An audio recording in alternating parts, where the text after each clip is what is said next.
What's up, guys? This is Aaron from Intervals, and you're watching Rsptv.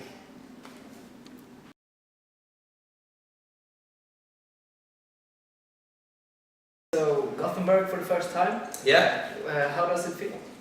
Good. Sweden is probably one of the places I thought I'd never get to see in a lifetime. I guess music's a good excuse to travel. So, yeah, it's good. I like it. We were in Stockholm last night. Great show. And hope for another one tonight. Really small room, but intimate shows are cool. Yeah. And still getting used to this no booze thing at the shows. Not that it's a staple for us, but it's strange. Yeah. Kind of, I guess. Considering, I guess I associate Swedish metal with drinking, you know. But hey, that's cool. Yeah. It's all good. It's sold out. How does it feel? Yeah, that's cool. I mean, we're one of four, so it's not our doing. But Protesting Hero have been out here like, I think Luke was saying this is like their 9th or 10th time in Europe. So they've been here a lot. You know, they have a solid following. It's just great to be on tour with them and, you know, play for everyone. So, yeah. And talking about travel, what is the coolest thing you've seen while being on tour? Well, we're like 6 days into the European tour, so I'm not sure if I have any anecdotes about Europe just yet. Probably a couple, but I think the most memorable or significant thing would be there's a place in the United States called the venue's called the Rave in a town called Milwaukee, and it's haunted, so they say, and you can like explore the there's like a swimming pool in the basement and all kinds of rooms that haven't been touched in a long time, and there's all kinds of myths and things that people share about the place. But it's a pretty cool venue to play and stuff. There's a lot of history there. It's across the road from the Ambassador Hotel where Jeffrey Dahmer committed unspeakable events. So there's a lot of there's a stigma about the place. That was kind of neat. And there's others, of course, but we'll keep it PG, I guess. And how has this tour been so far? Yeah, it's been good. Yeah, like I said, it's day 6, so it's been awesome. We're just really lucky to be able to come to Europe and play for everyone, and especially such an extensive tour. We do 28 cities in 35 days, and lots of places. Like I said, I thought I would never get to see, like Sweden, and we're playing little places like Luxembourg, which according to the Safety Fire isn't even really a country, almost anyway. But yeah, like lots of cool little places. We get to play in Italy, 6 days in the United Kingdom, which is great. And yeah, it's awesome. I love it so far. I think hospitality and the way, I guess the perception of musicians and the way they're treated here is so much better. Like showers and food and all the things that we wish we would get at home. But, you know, you end up just kind of roughing it in the van, but it's been really great. Everyone is so nice. Kids at the shows are amazing. It's been awesome. I can't ask for anything better. What's the worst venue you've been at, like showers and stuff? In Europe? Like overall? Overall? We don't really get, like I said, we don't really get a lot of hospitality at home, so showers in venues is like not even usually a thing. I don't know, I haven't seen the shower here yet, so I don't know. What's the best thing to bring on tour when you don't know if there's any showers or well, with the chance that there might be, you have to have flip-flops. Yeah. Because you can't, that's messed up, not even gonna go there, but you gotta have foot hats, we call them, or worse things. Yeah. And if not, baby wipes and dry shampoo. Like, because they can just get rough. But if you know there's showers, you gotta bring flip-flops. Yeah. Because damn, dude. It's messed up. Yeah. And what's the biggest difference with intervals from the other projects around the band? Like the other things that other guys in the band are doing? Well, it's kind of a conglomerate effort at this point now. It did start out being kind of like, in the same way other guys are doing other things, it was kind of my thing. I never really intended for it to be a band. I just was playing guitar, writing songs, and recording with my laptop and stuff. But when Anoop and I met, it was like pretty clear we wanted to make that our focus. Yeah. So yeah, with the new record and stuff, it's been way more of a collective effort. I mean, songs we'll still start with, seedling of an idea with one individual or another, and then we really spent a lot of time just collaborating and strengthening things, and we're pretty hard on each other. So for the better, of course. Yeah. In the studio, tearing ideas apart is not completely abnormal for us, in a way that works for us, and the product that it results is definitely stronger for that reason. So yeah, it's just more so of a collaborative effort at this point in time, and it's great. We love the direction and the way things are going, and the making of our latest record was just the best thing ever. We're in love with it, which is, I guess, a good thing to, good feeling to have for your debut record. So is it like all-star thing, second priority, or is it the band you want to make it? Oh, well, for me, it's my heart and soul. Yeah.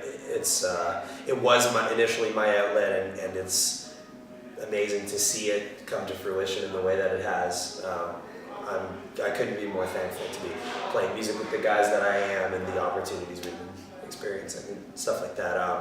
Anuke's busy with other stuff.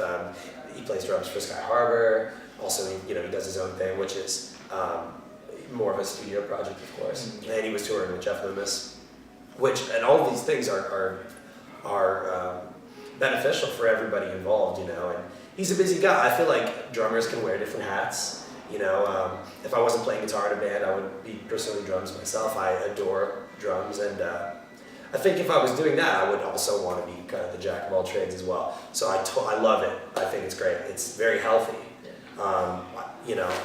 Lucas is really into folk music, and he has his own stuff going on, and he's actually recording when we get home. So, people will be able to check that out. And Mike has always been busy with one thing or another. He just filled in for a band from Denmark called Raunchy. Did a European tour recently and stuff. But it's kind of like, where all of us meet up and, and just kind of make the music that we all enjoy together. But for me, it is my heart and soul. I do have something in the works in the new year for myself, now that, things have changed a little bit with the band and stuff.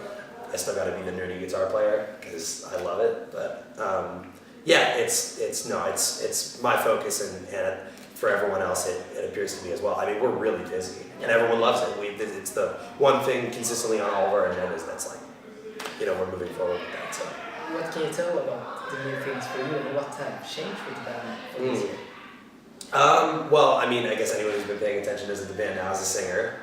Mike's no longer playing bass, and he's the band's vocalist, which is something we're incredibly excited about. The record turned out to be like just so wonderful. We love it so much, and we're the same band, same identity. We still do things the same. It's just an added layer of dimension and perspective now that there's lyric to be read into.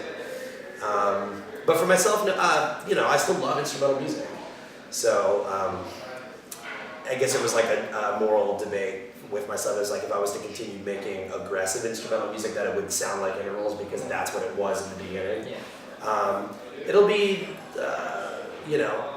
I feel funny using the term mature, I guess, but not down-tuned or anything, guitar and standard tuning, like just back to the roots for me, perhaps blues and funk-based. I've been kicking ideas around and archiving like melodies and passages here and there.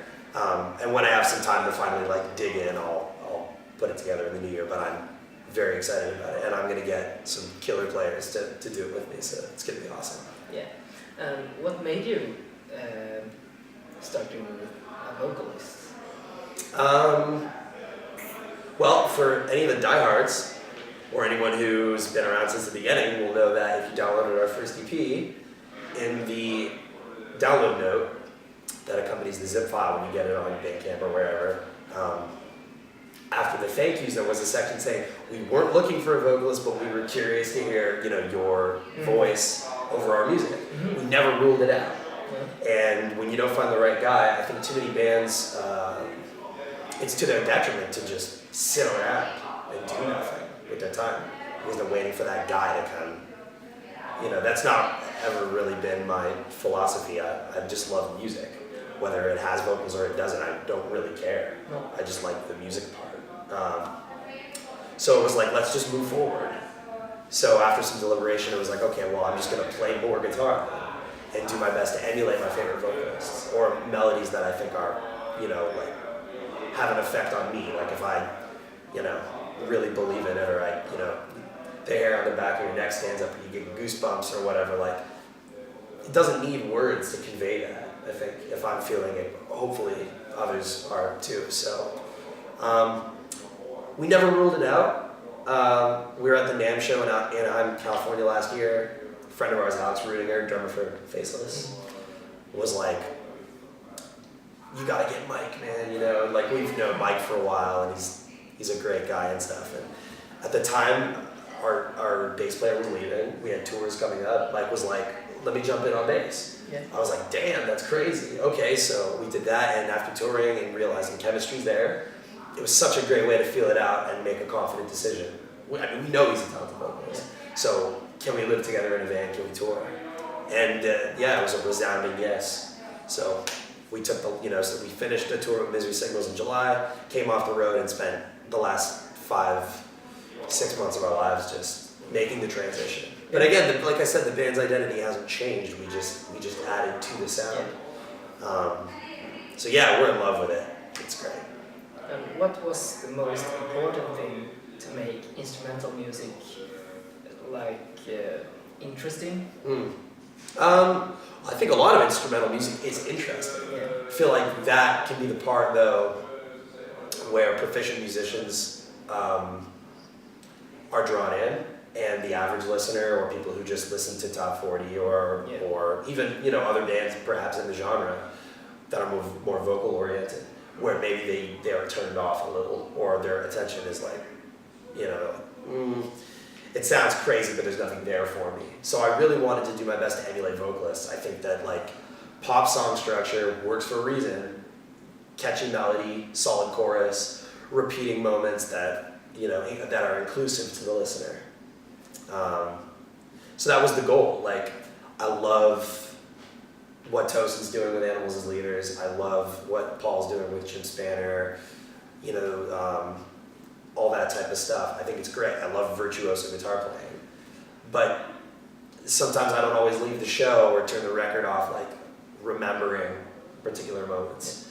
You know, my mind doesn't always, like, think in 16th notes, like, you know, I love KFO, but I think it's amazing for guitar players and musicians, but I wanted to do something that was a little bit more simple in terms of like infectious melody. You know, you can't forget it. It sounds like a singer, just without the words. So that was the goal in making interesting instrumental music that I personally thought was different from the rest, without trying to reinvent the wheel every couple measures. Like, you know, repetition is not, you know, evil. Guys are so afraid of it. I think it's one of the best parts of music. If there's a moment that makes you feel good, why not relive it? You know what I mean? Yeah. And were you ever afraid or something to make an album with a singer, or adding a singer to the band? Well, for a guy who was like fronting an instrumental band playing guitar, yeah, it's pretty obvious that there was apprehension, of course, on my part. But like I said, the band's identity is still. You good? Yeah. Cool. You can edit around me. Yeah, the band's identity is still the same. We feature the guitar, you know, right alongside the vocal. We're often harmonizing together and stuff. So, like I said, same band, just more, you know, dynamic. So. Yeah. And what's the next big thing for the band? Well, putting the record out. We've got a North American tour coming up, preceding this one. Will be announced soon. Can't really talk about it yet. Playing a lot of dates, so all over the continent, and just more shows, more touring, and just see how the record goes and how everyone likes it, and just, you know, sky's the limit. Yeah. So. Cool. Yeah. Thank you for the interview. Dude, no worries, man. My pleasure. Yeah.